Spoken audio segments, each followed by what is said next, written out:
Welcome to the Slop Farm. Enjoy the video. You start by assembling every asset and fixing formats so printing doesn't fail.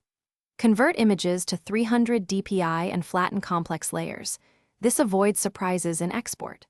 Once done, set the exact page size and margins and add a 3 mm bleed when designs go to the edge.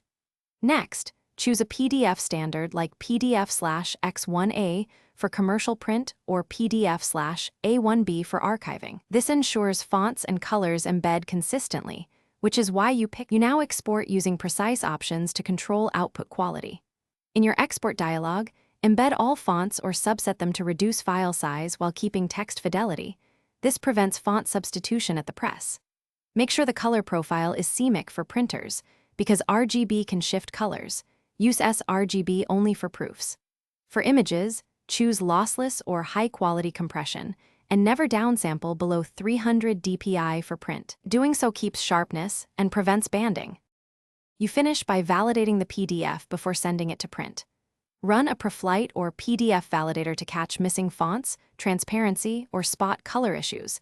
This step saves time and money.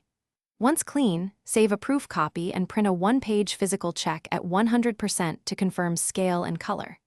If you see problems, flatten transparencies, embed any remaining fonts, or convert troublesome layers to high-res images. Then re-export and recheck. This fixes most last-minute failures.